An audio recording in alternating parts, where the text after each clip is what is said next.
Just think about the number of things you're doing manually that you could offload to an agent, and then think about what you could do with that time. Welcome to Sidecar Sync, your weekly dose of innovation. If you're looking for the latest news, insights, and developments in the association world, especially those driven by artificial intelligence, you're in the right place. We cut through the noise to bring you the most relevant updates with a keen focus on how AI and other emerging technologies are shaping the future. No fluff, just facts and informed discussions. I'm Amith and Mallory, chairman of Blue Cypress, and I'm your host.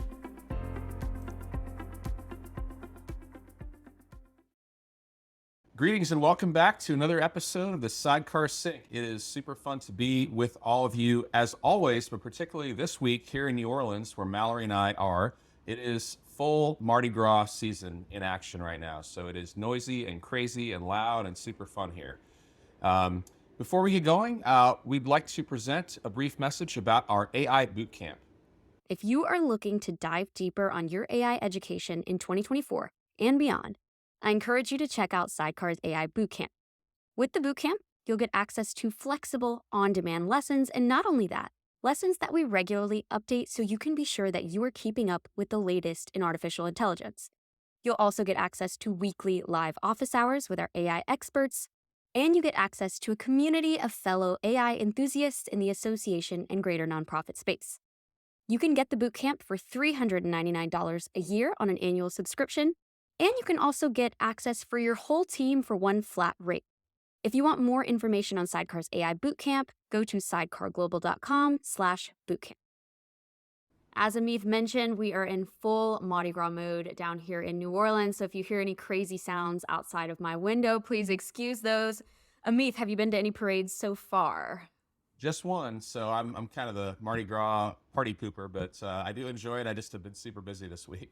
Absolutely. I went to a parade last Friday. For those of you who don't know, it seems like there are parades. It's not just Mardi Gras Day or even Mardi Gras weekend. There are parades for the full month leading up to it every single weekend. So lots of opportunities to have fun here in New Orleans. But that is not the topic we are discussing today. Amith, we are going into AI agents. And when looking into research for this topic, went back and looked at previous episodes, and I realized AI agents were one of the topics on, I think, our second episode that we ever did. So it's not surprising that we're revisiting it here for sure.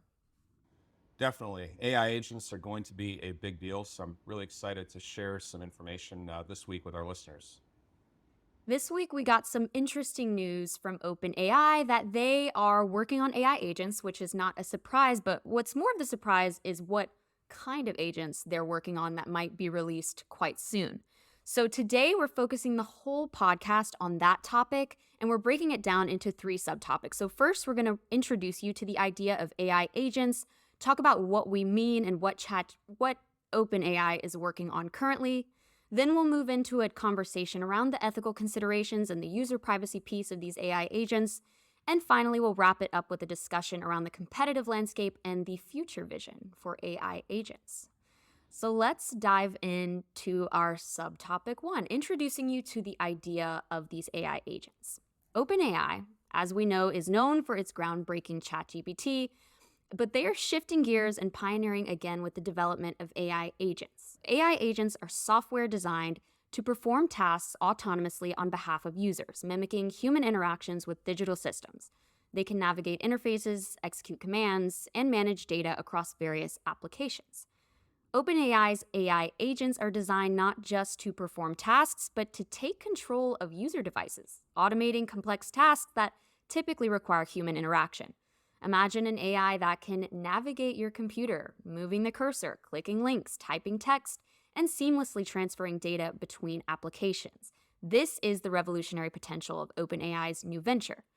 Now, this move by OpenAI reflects a broader shift in the AI landscape toward creating more autonomous, interactive technologies that promise to redefine our interaction with digital tools and platforms. So, Amith, can you generally explain this concept of AI agents that we've talked about before on the podcast, and then maybe get into OpenAI's version?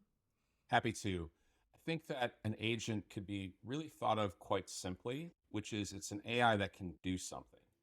Whereas the types of AI people have started to become familiar with, where you ask a question and get a response, is indeed quite useful, but it does not take action on your behalf. So the key concept of agency is that these programs can actually perform actions for you. There's tons of examples. We'll go through a bunch of them in this podcast, but that's the basic concept. It's AI that can take action.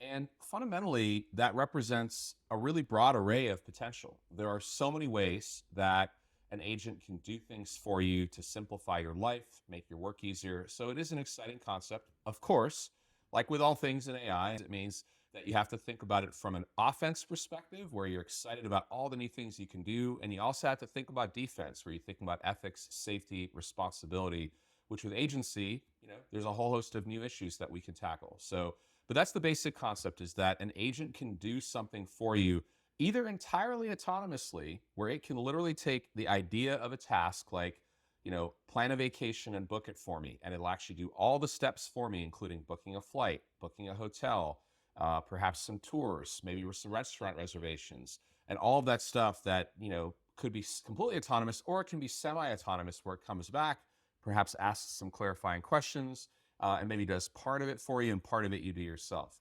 I myself am quite excited about the idea of using agents when I have to make phone calls. So it's not that I'm antisocial or don't want to speak to people. It's just that phone calls are slow.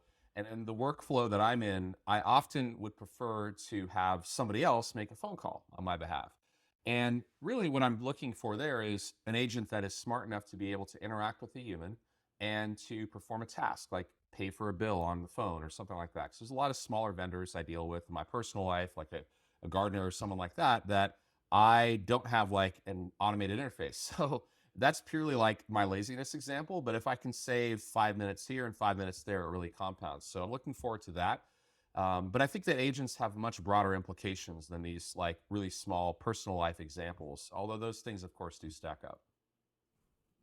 I read that back in November at OpenAI's developer conference, they released Assistance API, which was a tool that could take action on a user's behalf, but only through APIs. Can you explain how this new type of agent that OpenAI is currently working on is different from Assistance API? Sure. Well, the Assistance API is actually quite rudimentary. We worked with it quite a bit across a number of our companies, including Skip, which is our AI agent that does data analysis for people within the Member Junction platform. So I'm quite familiar with it through that project. And what that Assistance API does allow you to do is to basically specify some kind of instruction, like I'd like you to do, some kind of a task, and to provide data and to enable tools. So the tools that the agent has access to are things like internet search, creating and running code, and you can also provide custom tools that it can call back to. So you're kind of arming the assistant with certain capabilities, and that's useful. You can build a lot of applications with it, but it's really not autonomous in the same sense of an AI agent that has control of your device, certainly, or even control of a particular application on your device. So it's quite different in its scope.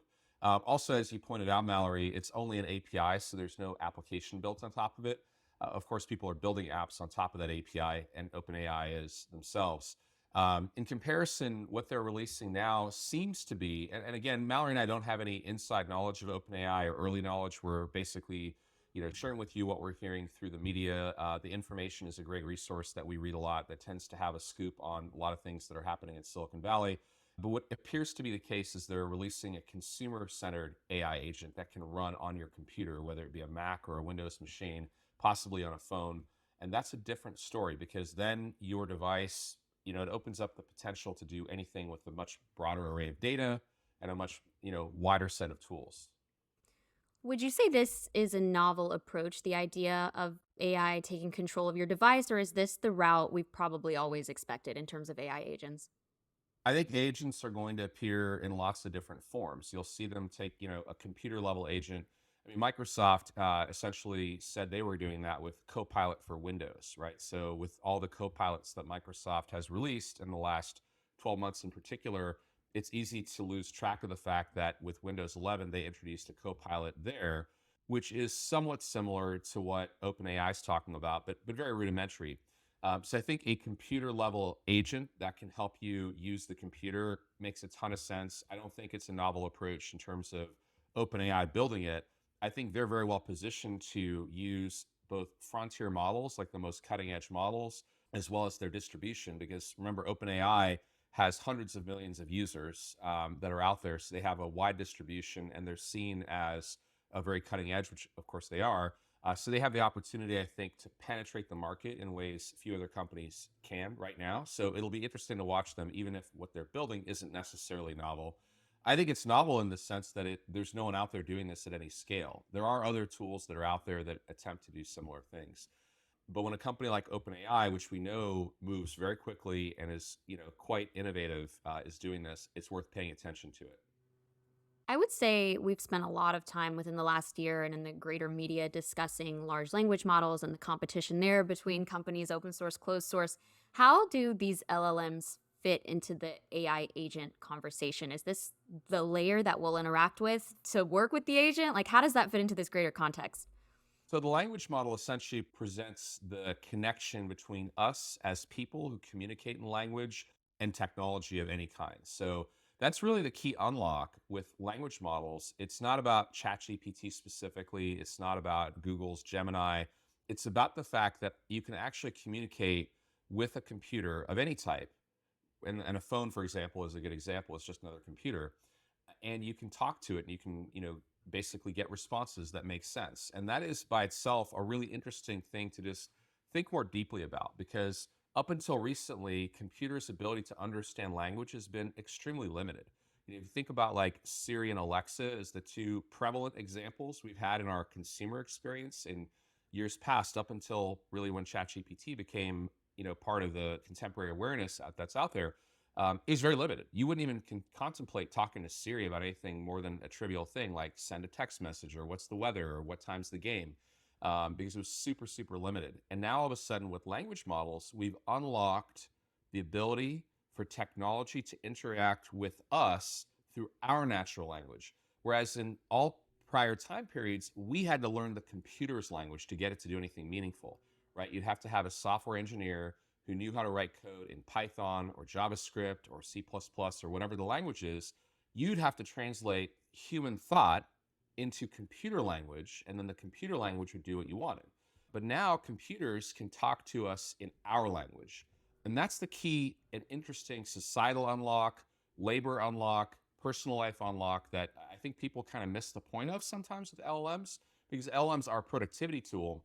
But the reason they're so interesting is because language has been unlocked. And so, coming back to your question of where do LLMs fit in the context of agents, without language understanding, agents can't operate. So, think of it as, oh, okay, like you might have a person who has the ability to physically execute tasks, but if they don't know how to speak to you, you can't ask them to do anything for you. So maybe they speak a foreign language, right? Like a computer's language is like a foreign language, but you can't interact with them, they can't interact with you. That's where we've been. Now we have complete fluency.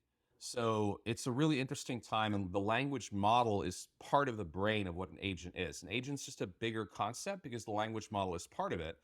And the last thing I'll say about that is when we talk about the physical manifestation of AI is robotics. When we talk about like, the physical form of AI, it's going to also, and that'll be, actually a multitude of physical expressions, but robotics, like humanoid robots or other forms of robots that you'll start to see in the workplace, certainly in industry, and even at home, will use language models as the way they interact with people. And that's going to be an unlock of incredible impact. So, LLMs fit into everything, is the short answer to your question. Without language models, you don't have the ability to interface with these technologies and devices in a fluid way. That makes sense. So, large language models allow us to communicate with these agents. My follow up question to that will be then if we have agents soon, maybe this year, maybe next, that can take actions for us, that can write the blog, post the blog to our website, plan the vacation, make the reservation, so on and so forth. Will we be interacting with LLMs on their own, or will that kind of go away and we'll only be using the agent piece? Great question, Mallory. I think the idea of a separate interface for something like ChatGPT might cease to exist. It might just be baked into the tools that are purpose built for specific things. So if Copilot within Word becomes so outstanding at the tasks you do in Word, do you go to ChatGPT separately from Word? I do think the idea of some kind of a really clean UI that helps you interact with an agent kind of in a general way probably has, some persistent value and staying power essentially. So I think that, ChatGPT will probably be used for quite some time. I think there's a few interesting things to think about here. A few weeks ago, there was a release of a device called the Rabbit, which we briefly touched on, I think, in a prior episode. And the Rabbit was a device that was all the rage at the Consumer Electronics Show in Vegas in early January. And the reason it was so exciting for people is that they did two things. First, they created agent capabilities. So the Rabbit is able to do things for you and it can connect with all the other apps. And it's a device that actually doesn't really have an interface other than voice. It has a little bit of a screen, but it's primarily voice interaction. Now, it's interesting as a trend line to watch with the Rabbit, and you're going to see this also with Apple's upcoming AI releases that everyone is quite sure that, that they're going to be doing, is on-device AI. And so that's a key thing to watch. And in this podcast, we've previously talked about open source. We've talked about small models as being as exciting as large models. So this week, actually, Google finally released Gemini Ultra. And Gemini Ultra is the most capable version of Gemini. It's a massive model. It is multimodal from the start, meaning it's been trained on not just text, but video, images, audio, all sorts of things, right? Remember, Google has YouTube, the largest source of video anywhere on the planet. And so they've trained Gemini and all that. It's an incredible model. I haven't yet had a chance to play with the Ultra edition of it, but I'm looking forward to doing that. That is a GPT-4 level model, which now we have two of these, top tier models. That's exciting, and that's a massive model. You will not run Gemini Ultra on your device. But Google also mentioned back in December when they first announced all this stuff that they would have Gemini Nano. Gemini Nano is an on-device language model. Similarly, the Rabbit has an on-device proprietary language model. Apple is believed to be developing an on-device language model. I keep emphasizing that because these are small models that are still quite capable. They're very good at natural language, obviously. They can do a lot of things for you. And that's important because of privacy. Do you want all of the data on your computer potentially going up and down to an AI in the cloud? And the short answer is most people aren't comfortable with that. Most people won't be comfortable with it.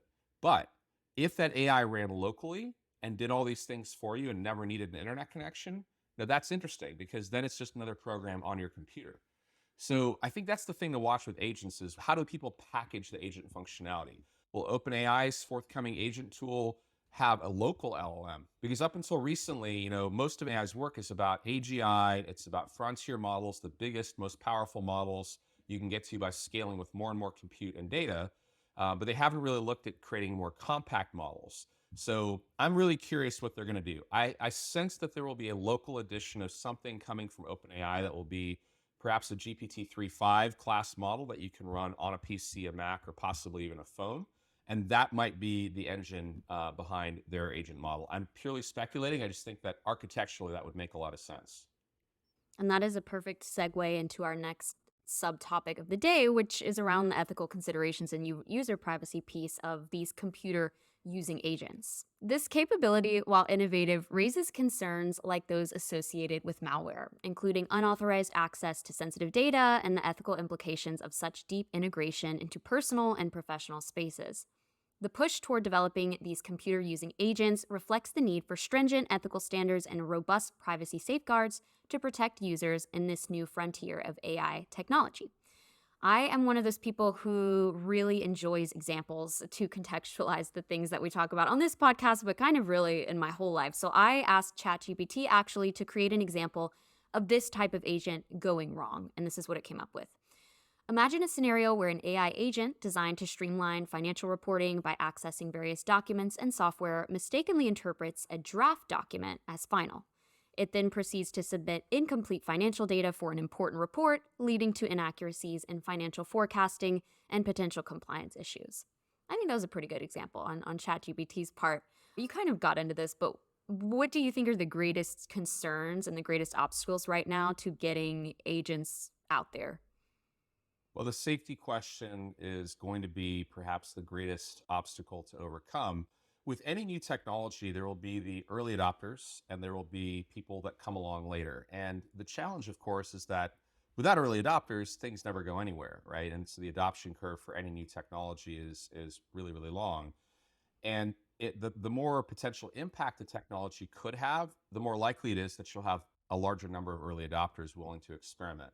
Now, in the case of agents, I think that some people are going to go out there and do silly things. Like they're going to ask an agent to operate, do some operation that is, unchecked by a human. So in the example that ChatGPT gave you, I would certainly hope that a finance department would put in place a human review in that agent process before anything went beyond, that initial compilation that's being done by the AI agent. And that's part of what I think will happen as the technology matures. But I guarantee you will hear stories of people who have unintentionally, published personal information on the internet or something like that, where an agent just did that without, getting feedback. So agents will do what you tell them to do ultimately. I'm sure some of these tools will have safeguards in them. It'll like force you to approve things, but ultimately, as a tool, you can have these things automate just about anything you can imagine. And that doesn't mean it's a good idea, though. It means that you have to be thoughtful about what you're willing to fully automate versus what you might want to semi-automate, right? So I'll give you a good example of this in the association world. One of the things we talked about at Digital Now back in November in Denver was on stage with a leading AI researcher who was part of the team that built AutoGen, which is Microsoft Research, their project around agency or multi-agent framework specifically.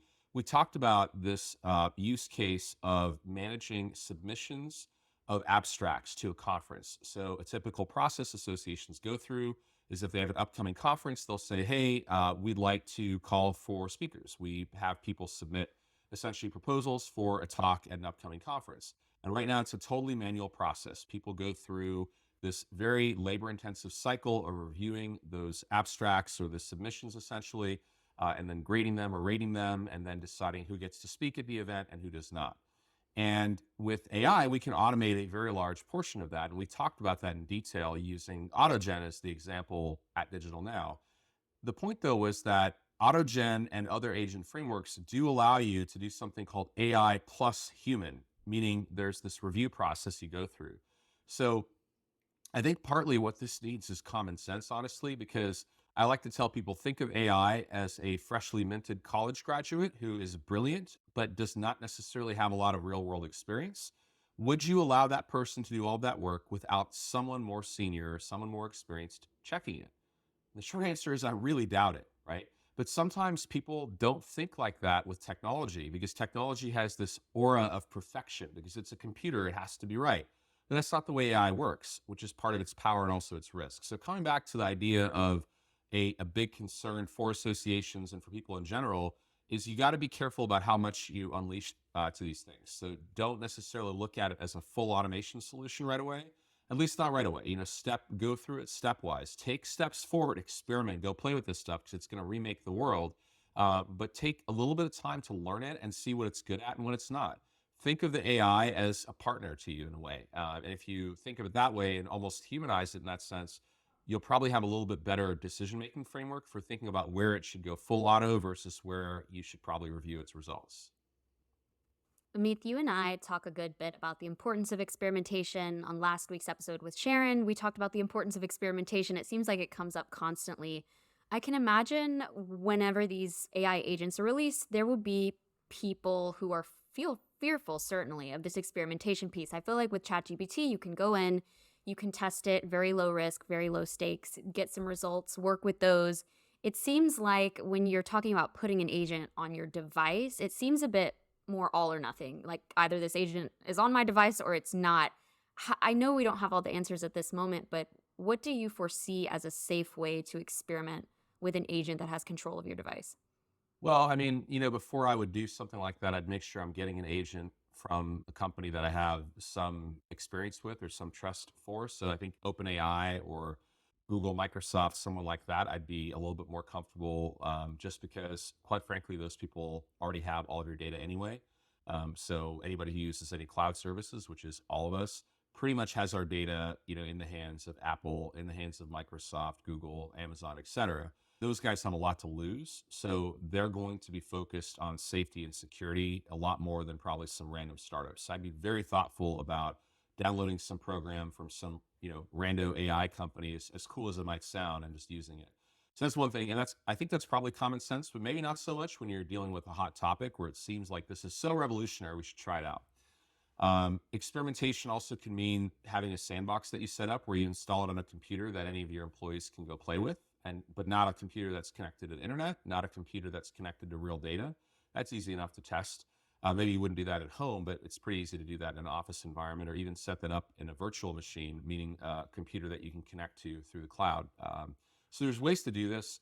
I think experimentation is so key here because agents and then really LLMs and AI as we know it today, it represents a new platform. And a platform doesn't immediately reveal its potential applications. So think about the internet and all the things we rely on the internet for. As excited as the early pioneers and founders of early internet and early web technologies were about its potential, even they would not have been able to imagine all of the robust, innovative examples of use of the web and use of the internet. Similarly with mobile devices, yesterday I gave a talk to a group of CEOs, and I was talking about something called vector databases, which is a somewhat technical topic, but at the same time, it is an important foundational platform to understand. And in the same sense, AI agents are very much a new platform. And so when a new platform comes out, you immediately have these use cases people get excited about. Usually it has to do with saving time, which I totally get. But there's opportunities galore that you don't really think of. So in order to think about what those opportunities are, you have to go out there and experiment. The example I gave yesterday to the CEO group was that when mobile became a thing, meaning smartphones, you had for the first time mobile computing of significance, meaning the devices you were carrying around in your pocket or in your purse were substantial computing capabilities, and they had internet access through 3G at the time, which was remarkable back then, and they had GPS. So you had location awareness, internet access, and a lot of compute, and that led to applications like Uber, which never could have existed prior to that. So I think that's the type of thing you have to think about. What's the Uber moment for your sector? And how can you be prepared for that? And will agents affect your association, but also how will they affect your members? Hmm. One of the immediate use cases I've thought of when hearing about these AI agents are that they could replace personal assistants and executive assistants. It's probably kind of a milder use case in the greater scheme, like you just mentioned, but I think that's what I imagine these first steps to be within the next few months or the next few years. I don't know if this question is going to make sense to you, Amit, so I'm just going to say it and then you can help me walk myself through it. But in my mind, personal assistants and executive assistants don't need control of your device, Amit, if we're talking about you, to take actions on your behalf. They just need access to your accounts. So why does an agent need to access your device? Is there any world where an agent is able to take actions on your behalf by having access to your accounts, but using its quote unquote own device? Sure. I mean, you can definitely envision agents that work within, say, your email account. But think about the personal and PA and EA scenario. A lot of CEOs I know actually have their assistants have full access to their email, including replying to people on their behalf. And sometimes they reply on the CEO's behalf with the knowledge of the person they're replying to, and sometimes not. And that's been going on for a long time, right? That kind of communication through an assistant. And so in the context of an email program, certainly you can have an advanced agent inside your Outlook, inside your Gmail that does that. I guarantee you Microsoft and Google are working on stuff like that. It's kind of the next edition of Copilot and Duet will do those types of things undoubtedly. And the question is what is the difference between accessing your accounts and accessing your device? On the one side, I'll explain why I think an agent needs to actually be able to control hardware to do certain things in just a second. But what is the difference from a data privacy perspective? Because almost all of your data is in your accounts anyway. There's very rare scenarios where you don't have your files in a Dropbox or in a Google Drive or something like that. You have your photos on your iPhone or on your Android device, which sync with the Google Cloud or with the Apple Cloud. So like accessing your accounts essentially means accessing all of your data. But for really high secure environments, which is very rare in most organizations that are listening, you don't typically have those kind of local only data elements. So then why is it important for some of these scenarios for the agent to have access to the actual hardware? The reason has to do with actually a parallel to what we talked about earlier, which is connecting things. So in the context of connecting people with computers, we said, hey, up until recently, the language unlock wasn't there. So you had to converse with the computer in its language, right? In computer code, essentially. Now you can converse in language, in our language, um, which is cool. Well, the same thing applies to how agents interact with other programs. So there's a lot of programs out there that run on the desktop or run in a browser, and they're expecting a human to interact with those programs, not another program. And so what happens with these agents is they are able to learn those programs just by doing what you do. They can basically see the screen, they can move the mouse, they can type on the keyboard. And so by essentially mimicking human interaction with these pre-existing programs, which are not designed to be used by an agent, those programs think that a human is working them. And so therefore it doesn't require any changes whatsoever to the literally millions of programs that are out there in the world that can then be used by the agent on your behalf. So let's think about this for a second in the context of our listeners, who are mostly associations and nonprofits, many of whom have legacy software. So legacy software, I generally mean older software. It doesn't typically have APIs. It's perhaps a little bit on the clunky side. It is perhaps desktop software instead of web-based, and it's not going to play well with a modern ecosystem of APIs and data interchange and all that. So what if the agent could actually learn that custom, proprietary, or otherwise legacy style software and operate it on your behalf, right? It's a bridge. It's connecting older technology with newer technology. So that's the reason for device level control, or at least control over the browser. That's really interesting. I think that's what I was trying to get to the meat of here. In researching this topic, I was struggling to understand exactly why the agent would need to control our devices, but I think that makes a ton of sense. I think the key to it in those scenarios is, looking at it from the viewpoint of, if you let it go on device, what can it do on device that it couldn't do, to your question, with just account access? And so for contemporary technologies like a Gmail or access to, cloud-based services that have APIs and have account level access, probably not a whole lot. I mean, those APIs tend to be robust enough where you can do just about everything through API. And so it wouldn't make sense for an agent to go through a user interface designed for a human. But there's so many websites and so many programs that aren't designed that way, that the agent being able to access those device level tools like the keyboard and the mouse and being able to read the screen is really key. One other quick point I want to make about screen reading that I think might be interesting for some folks. So for a long time, there have been tools primarily used by quality assurance engineers in the world of software development to be able to interact with a web-based app or even a Windows-based or Mac-based app. And these tools would essentially look at like a screen recording, and you would essentially train it, oh, this particular button on this screen does this thing. Click it, then do this next thing, then fill in this text box, then click this next button.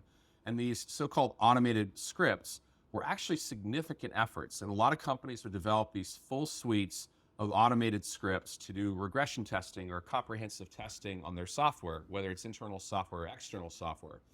And those kinds of tools are still valuable in many respects because they have a predetermined path that you're testing.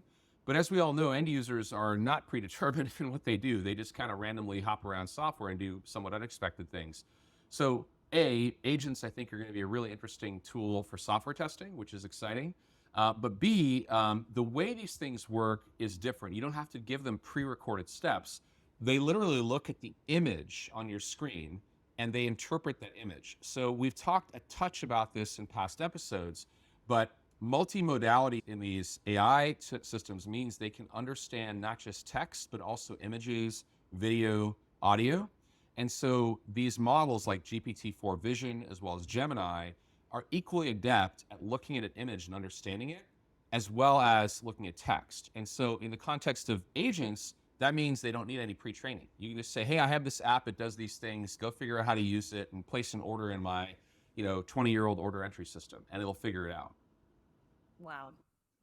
I had a scenario cross my mind while looking at this topic that I want to share with you. Not so much a question, but more to get your thoughts on it. And that was, if we did have an AI agent that was controlling our email, more or less responding to things on our behalf. I was thinking of a situation where we receive a phishing email, maybe saying, hey, is this bank alert you? And they want you to log into your bank account. You know how that goes. And thinking through whether an AI agent would be able to fall for phishing scams or not. What do you think about that, Amit? Do you think AI agents will be better or worse than humans at discerning those types of things? Great question. I think it's potentially a great use case for defense for helping detect these types of scams on device. I don't know. I think that, it's kind of like cybersecurity, where every time defense gets better, there's new threats that come up that take into account the defense. It's like move, counter move, counter move. And so there's offense and defense playing out in cybersecurity, and the same thing applies to AI. So current generation AI, will it be outsmarted by the next generation AI? Undoubtedly so. And that's true with everything in life, right? So I think that's an important reason, if for no other reason, to get up to speed on this stuff, because the attacks are going to get more sophisticated. You're going to get phishing attacks that actually, are phone calls from people that sound an awful lot like them, asking you for something, and it's going to be, maybe a 5-minute conversation where they talk to you about recent events in your life, and you're going to really get fooled. So it's super scary, and I think that agents might be able to help with that, where an agent might pick up on something you wouldn't, right? Like an agent might be listening to the call while you're having the call with someone, which of course is a privacy question, right? But let's say you had this defensive cybersecurity agent on your phone that automatically was listening to every phone call. Maybe not recording it, because that's, probably beyond what people would want, right? But not recording it, but listening to the call with you, and then giving you, maybe the phone starts to vibrate, really, really strongly if you are on a call that it detects a threat. Stuff like that is going to happen, and I actually hope it happens, because I know for a fact that there will be, malicious actors out there trying to come after people more so than they ever have, because they have the scale of AI working on their behalf. We've said it before, the only thing that can fight bad AI is good AI. So it seems like we're entering into a world where it'll be exactly that, good AI versus bad, and we'll see who wins, I guess. Well, it's yet another reason to invest in learning, because it's scary sounding. It's scary to those of us that are deep in this stuff every day. But I think I really empathize with people in our market and beyond who haven't yet started on their learning journey and feel totally overwhelmed by AI. They might be either curious about it or mostly afraid of it, but they haven't yet really started to learn it.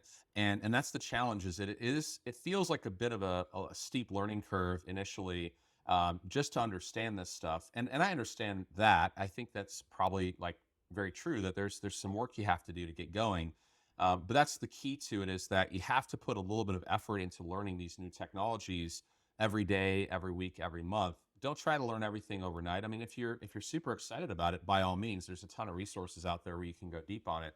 But most people aren't done at the time or the interest necessarily to learn it for learning its sake, right? But I think that it's really critical to invest in it. It's as if aliens landed on Earth and all of a sudden we have to learn how to communicate them. Let's just communicate with them. Let's say that they're not here to kill us, but they're just, another species that's landed from another planet, and now we have to figure out what to do about it. You better figure out how to interact with those new creatures, right? And so AI is kind of like that in a weird way, right? It's strange, it's kind of scary, it's a little bit exciting. It's a lot exciting for some people, but the only solution to this, I think, really is to invest in yourself and to start learning this stuff now, just a little bit every day. Yep. And I'm thinking too, going back to the earlier part of our conversation, if agents become more mainstream soon and you're not on the train and you already missed kind of the LLM train, it seems like you'll just be that much more behind. However, the people who are listening to this podcast, I would say you're probably a little bit more ahead than everybody else. If anyone's listening has personally had the experience of not being particularly savvy with computers and having to get up to speed with computers, or has experience with a relative or a colleague who's kind of gone through that, I think it's a similar thing where initially it's like the computer is this box that like you have to interact with, and it's you're just not sure where to start. And then over time, you learn one program, you learn the next program, and things carry over. So I think that it's a similar experience perhaps with AI. The good news is with AI, you'll be able to ask it to help you to learn it, right? So just like you do with ChatGPT, asking it for scenarios to be concerned with respect to agents. So this is the first time in tech where we've had tech that can help you learn it, right? As opposed to humans having to help you learn the new tech. We want to wrap up our discussion today with a talk about the competitive landscape and the future vision. So, OpenAI is stepping into a fiercely competitive arena with its development of these AI agents. And while it's not news that OpenAI is in direct competition with Google and Meta, as just a few examples, it's also competing with emerging companies like Adept AI. Adept, co-founded by David Luan, a former OpenAI engineer, is creating computer-using agents for enterprises. I went to their website, and their tagline is, "We're building a machine learning model that can interact with everything on your computer." A wave of AI experts from Google, DeepMind, and Meta left to form Adept AI, so I would say they'll be a company to keep an eye on within the next few months for sure, and maybe well into the future. I also, as a note, signed up for the waitlist for a demo of their product, so I will report back when I get that. It's impossible to say who will get there first, but we can say certainly that this evolution toward more autonomous AI tools will lead to a redefinition of job roles, workflow processes, and productivity strategies, and it will absolutely alter the digital workspace as we know it. Amith, we have seen fierce competition around LLMs. We talked about that earlier in this episode. Do you think this next wave in the age of AI will be revolving around agents? Do you think we'll still see the LLM competition going on in parallel? What are your thoughts? It's going to be all of those things. So the agent competition is going to be extremely intense because it's like a form of applied models that actually can take action on your behalf, and that's super interesting. The economic value, if you think of nothing else, just think about the economic value of the kinds of tools we've been discussing on this episode is just, it's hard to fathom, right? How much economic value agents could create, both purely in digital form, but also in physical form. Because if you then wrap an agent, the software, with hardware in the form of some kind of robotics, you can then take actions in the physical world. And we're not far off from that in a much broader sense. Right now, robots are super expensive and they're highly specialized. Soon they're going to be more general purpose and a lot more available to businesses and consumers. And so all of these things are happening together. When I give my talk about exponential growth and exponential change, I talk about how the multiple exponential curves that are going on essentially compound each other in a way. So AI is one exponential curve. Raw compute continues to grow at an incredible pace in multiple different forms. And of course, agents are yet another curve in a sense. I mean, it's obviously a branch of the AI curve, but agents are going to drive LLMs to do new things. And new LLM capabilities will enable features in agents that go far beyond what they can currently do. So it's definitely not one or the other. The competition, as you pointed out, will be fierce. I think one thing to think about here is the same framework for analysis I would provide for language models or tools around language models, which is to think about what makes sense over a period of time as things settle down. So let's say Adept or someone else has an unbelievable agent tool and you're thinking about using it for your company, and you say, wow, this is an amazing tool. Ask yourself a few questions. First, ask yourself, does it make sense for the major players to have this tool in their suite? The answer is not always yes. Sometimes there's scenarios where specialized tools do make sense to run on their own. But sometimes it doesn't, right? So if you think about like my favorite AI tool to beat up on as something that's a feature and not a product are meeting note takers for Zoom or Microsoft Teams or Slack. Because these are tools, these are obviously features that are going to get embedded and have now been embedded in Teams and in Slack and in Zoom. And so the major platforms, what do they have? Obviously, they have economic, strength. They have a lot of financial resources, but the most important thing they have is distribution power. So if you're Microsoft, Google, Amazon, Meta, et cetera, you have hundreds of millions, if not billions of people using your products. And so to tack on a feature that does agent type work is a very natural extension. And so, of course, they're going to do that, both to play offense, to go out there and capture more users and capture more time on device or in their platform, or to think about it from a defensive perspective. They'll say, well, we can't let this other company have this area because that's going to undermine the importance of our platform. It's the usual thing that plays out with every major new technology. Of course, everything's happening in fast forward right now. So I think we're going to see LLMs continue to radically advance this year, next year, and beyond. And then agents are going to get smarter as not just as a byproduct of that, but they're their own independent form of AI research as well. So, from my viewpoint, very important thing to be watching. The takeaway I'd share here on that whole thing with associations is to say, don't jump to go implement like a proprietary agent framework from a company like an Adept or anyone else. Just experiment with it first, and then do some analysis to think about whether or not it's likely to be a standalone company or if it's likely to just get woven into an existing tool or framework you already have access to. And you are saying, in your opinion at least, you think things like AI agents will be woven into Google Duet or Microsoft Copilot? I'm confident that that will be true, but also those types of tools will be very general purpose. So there will also be room in the world for specialized agents. And that's where you might see companies coming out with tools or agents that do particular things really well. Like, for example, in the domain that you're in, if you're in healthcare or if you're in financial services, you're going to see tools that are hyper specific to those verticals. Obviously, for ourselves in the world of associations and nonprofits, our software companies are there because they provide a very specialized set of solutions that are tuned for the verticals that we're in. So you'll see verticalized solutions that have a tremendous amount of staying power because they've addressed the last mile problem. What I mean by that is that top level of functionality that makes the solution work really well in a particular industry. So there's definitely room for a lot of people to play. I don't think it's just going to become like a web browser where there's only a handful of them out there, or an operating system. I don't think it's that play necessarily. But I do think that the general purpose type functionality will definitely be in the hands of the major players. And the major players that don't have an agent type product in the mix will start acquiring people like Adept. Hmm. So, wrapping back up to what you said a little bit earlier, the competition for LLMs and for agents, none of that's going away. Are there any other areas within the world of AI that we need to keep an eye on? If we think LLMs is one, agents is another, any other third, fourth areas?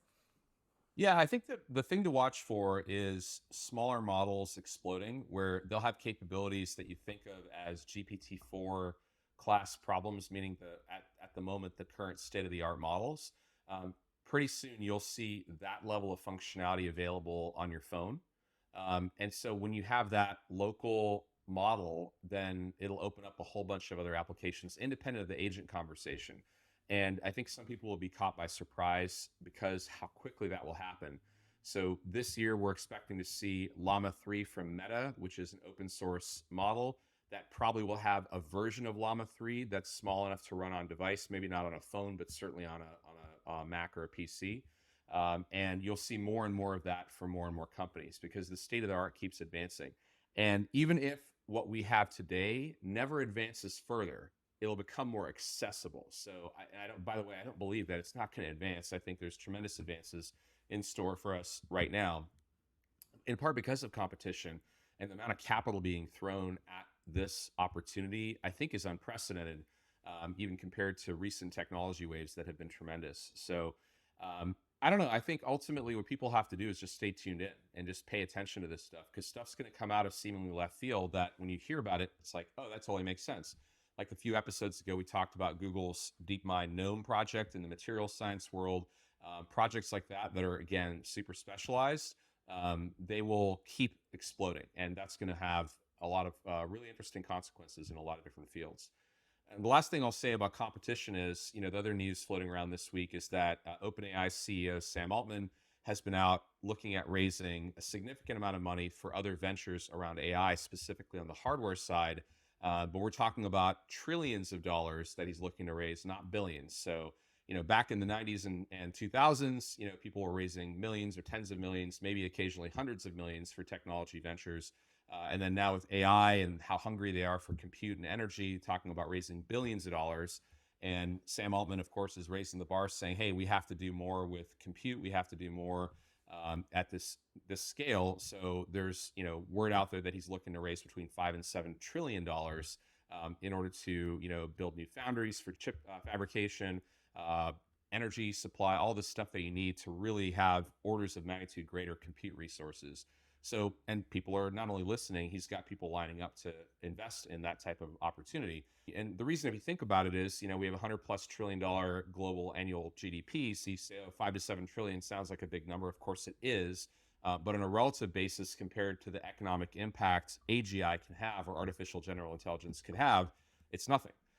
So, you think about it from that scale, and it's kind of mind blowing. So my bottom line is, yes, you will see a ton of competition around all of these areas, and you ain't seen nothing yet. What's happened so far isn't even the first inning. It's kind of like a pregame warm up. In terms of the future vision, is it safe to say that these companies know exactly how to build these AI agents and it's more of an issue of resources or compute? Or do you think we're still dealing with the fact that we don't know exactly how to create these products, but we will soon? There are definitely scientific challenges that need to be solved, particularly around reasoning in the language models. Reasoning is something the language models kind of simulate right now, but don't actually do. That's starting to change. In fact, Gemini Ultra has apparently some significantly enhanced reasoning capabilities compared to GPT-4, but still there's some scientific breakthroughs that are needed to really go to the next level of AGI type capabilities. Scaling what we have now, if you just throw more compute and more data at the current models we have, will definitely take us further, but there probably will at some point be a limit to that, both in terms of what the models can do, but also just as a practical matter, how much energy and how much compute do you need to throw at these things? So there will be both, I think, scientific breakthroughs that will, change our perspective on all of this, and engineering opportunities to say, let's reassemble pieces and parts of what we have and use those building blocks to create new applications that are very exciting. All right, my last question. Assuming maybe in a few months, maybe in a few years, we get these AI agents, they roll out, they work really well, they don't fall victim to phishing attacks, and we have no major problems with them. What do you see, Amith, as the biggest opportunity for our listeners on this podcast? Well, the big one that's fairly low hanging fruit is just productivity. Just think about the number of things you're doing manually that you could offload to an agent, and then think about what you could do with that time. So that's the simplest one, because you don't have to really spend a lot of time thinking deeply about business processes or about like changing your business model, which I think are big opportunities. But just thinking about what you currently do, think about what you do repetitively, either you or others in your team. Think about the significance of that, right? In terms of just automating significant portions of those repetitive tasks. That's where agents can step in and make a big difference pretty quickly. Well, thank you so much, Amith, for your time today, and happy Mardi Gras to all those who celebrate. Happy Mardi Gras. There are tons of great AI resources out there, many of which are free. You can listen to this podcast, of course, but there are tons of other great AI podcasts out there, free AI courses. And of course, I want to remind you that we have the Sidecar AI Bootcamp as well. As a reminder, that is flexible on-demand lessons that we regularly update. You get access to weekly office hours with live experts, and you also get access to a full, flourishing community of fellow AI enthusiasts within the association and nonprofit space. And on that note, you can sign up as an individual, but you can also sign up your whole team, all the staff at your organization, for one flat rate based on your organization's revenue. We have a few teams that have done that thus far, and we've gotten some great feedback. So if you're interested in learning more about that opportunity, please go to sidecarglobal.com/bootcamp. Thanks for tuning into Sidecar Sync this week. Looking to dive deeper? Download your free copy of our new book, Ascend: Unlocking the Power of AI for Associations at ascendbook.org. It's packed with insights to power your association's journey with AI. And remember, Sidecar is here with more resources, from webinars to boot camps, to help you stay ahead in the association world. We'll catch you in the next episode. Until then, keep learning, keep growing, and keep disrupting.